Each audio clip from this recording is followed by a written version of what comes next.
Fourth grade, lesson 2.1 is multiplication comparisons. This is more about what multiplication is, the concept of multiplication, just so we can apply it to scenarios later. So it's helping us just kind of recognize that multiplication is a repeat of addition, repeat of adding the same number over and over again. If you see the word this many times a number, we're going to be multiplying. So it's going to give us a lot of practice at that, and that will make your battle with word problems even easier as we progress forward. Okay, so let's start off by comparing them. Here we're using the comparison of amounts in two ways. We have a number 15. And if I break that into groups of 5, there's 5, 10, 15, right? And so what we can say is 15 is 3 times as many as 5, because it would take 3 of these 5s to build a 15. And of course you know this as 5 times 3 equals 15.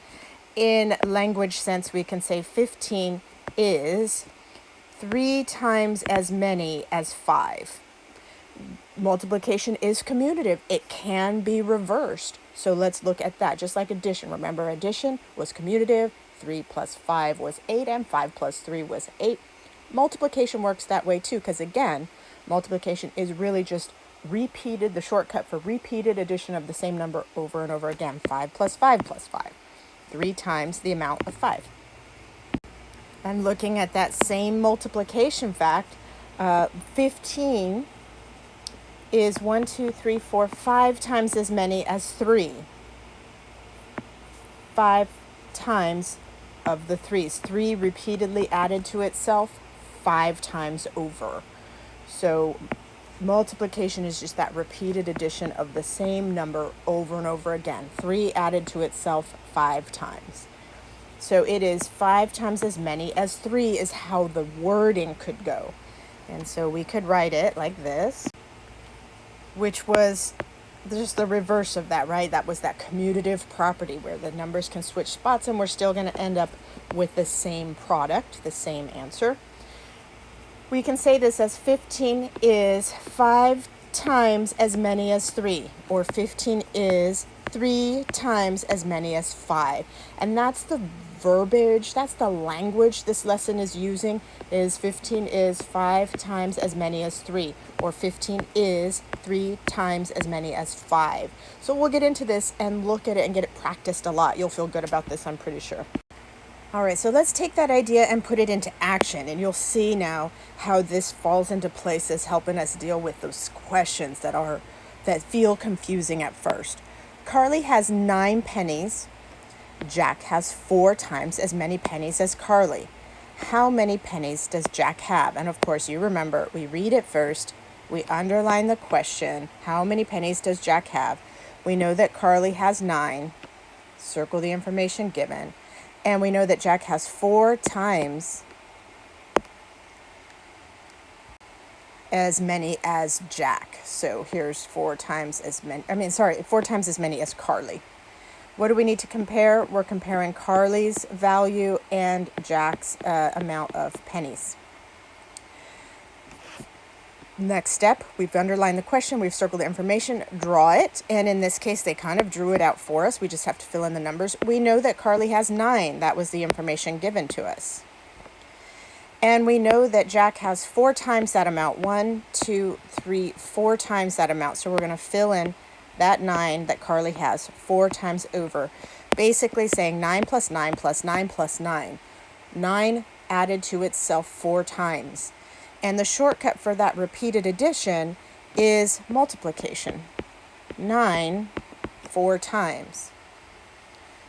If you know your math facts, your 9s or your 4s, you would know that 9 times 4 is 36. If you didn't, that's okay. You can add 9 plus 9 plus 9 plus 9. You can add 9 together 4 times. That is the same thing as multiplication. It just takes longer, and that's okay until you get those multiplication facts memorized. So Jack has 36 pennies because he has, because 36 is 9 times more than 4, or 4, sorry, she said 4 times of 9. So we used the model to write the equation to solve. We did Jack's unknown number. Here's where you start seeing those little algebra pieces. We were using n for the unknown value that Jack has, is 9 4 times over, or 4 9 times over, and 9 times 4 is 36. Okay, and this last question here is a really good tie together from our last lesson. Explain how the equation 4 is 2 more than 2 is different from the equation 4 is 2 times as many as 2. Remember, when we were doing 2 more than was a what type of calculation? It was an addition, right? So we have 2, and 2 more than that is plus 2, and that'll give us 4. This one is 2 times as many as 2. So it is 2 times 2 will equal 4. And of course, we know if I count by 2 twice, 2, 4, I'm going to get 4. We also know that 2 plus 2 is 4. Remember, multiplication is simply a repeat of addition. And this is telling me I want you to take 2 and add it to itself twice. And you're going to get 4. And of course, we knew that already. We know 2 added to itself twice is 4. That's why those two end up the same result. The product of 2 times 2 is 4. The sum of 2 times 2 is 4. Okay, let's see some more so our brains can make sense of it. Our brains are digesting all of this information. We're given a word problem again. And of course, we know to start off, first step is read it. Miguel has 3 times as many rabbits as Sarah. Miguel has 6 rabbits. How many rabbits does Sarah have? So we're going to underline the question. That's our second step. And our third step is to circle the information we've been given. He has 3 times more than Sarah, 3 times as many as Sarah. And Miguel has 6 rabbits. How many rabbits does Sarah have? So how many rabbits, they even break this down for us. How many rabbits does Miguel have? He has 6. So instead of just circling the information, they're also helping us out, helping our brains digest by having us write it out over here. How many rabbits does 7 have? She has the unknown amount because that's what we're looking for, right? But we do know that it is 3 times less than what Miguel has of 6. So how does that break down? All right. So we don't know how many rabbits Sarah has. We're going to use this unknown variable. A variable is simply a letter, any letter, that represents a number we don't know yet. In this case, they said to use n. You could use x, you could use z, you could use r. They have us using n, so we'll use that. So we don't know how many Sarah has. We're going to call it n for now. N for an unknown number for right now. And since we know it is 3 times less, we're going to kind of have these 3 boxes here, right? We know altogether that that needs to be a 6 because that's how much Miguel has. And these boxes represent equal parts, equal parts. So what number that is all the same in here, if we added them all together, would come out to 6? Good, yes, you're right. It would be 2 plus 2 plus 2. And that means that 2 is 6 is 3 times more than 2. And so Sarah must have 2 rabbits. Over here, we can use the model to write the equation. What we said was 6 is 3 times some unknown number that we're going to call n. 3 times n, because we know Miguel had 6. That's where I got the 6 from. We know that he has 3 times the amount that Sarah has, but we just don't know what Sarah has. Okay? And when we worked it out in drawing and we thought, oh, there's 3 of the same number put together that needs to equal 6, and it's got to be the same value. Repeated addition, right? So what number, 3 times what number equals 6? 3 times 2. 2 plus 2 plus 2, or 3 times 2 is 6. And so the value of our unknown number is 2. So anytime we get that variable, that letter that represents an unknown number, you become a detective. What number fits in that spot when you're looking at the data that you're given? Okay, let's look at a few examples that we'll do, and they share and show. We'll practice several together so you're feeling confident, and then you can do your assignment on Think Central on your own afterwards. So they want us to write an equation. This is what the equation looks like. It's like the sentence, but in the language of mathese. Not that that's a real word. Mathese isn't a real word, but to me it is. This is English, and this is mathese. So we're going to convert this into an equation. Is usually the equal sign there, and times right here, right? So we have 21 is, so we will put 21 is 7 times as many as 3. 7 times as many as 3. And there is your translation. We do not have to calculate anything because 21 is 7 times 3. 3 times 7 is 21. 7 times 3 is 21. Commutative property, right? It can go either way.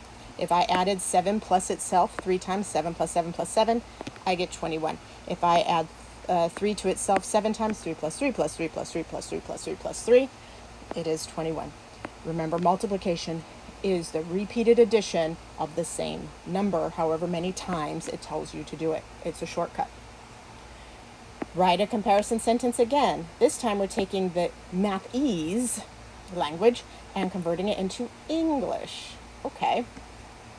We have 8 times as many as 5 is 40. So if you're not sure which goes where, I like to look for that is, because I know that is generally is the equal. Is equal. So if I wanted to start with that, then I would go ahead and start with 40 is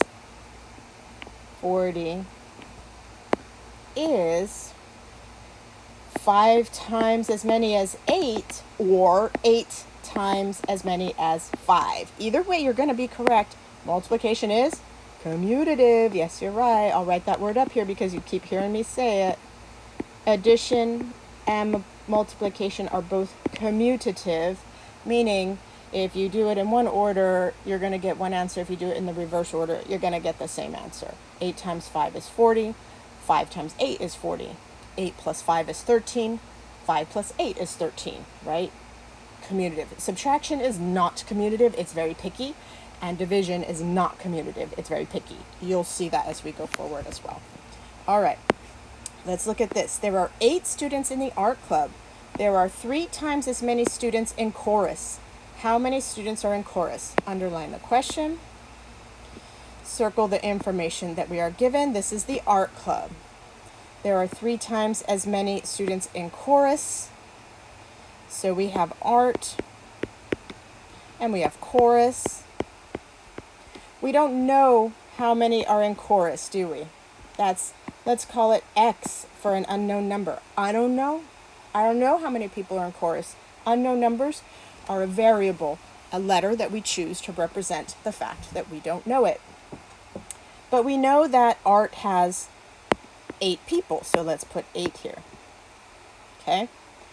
And there are 3 times as many students in chorus. That means that we have chorus being more. It's 8 3 times over. 8 3 times over. Because they have 3 times more in chorus than they did in the art club.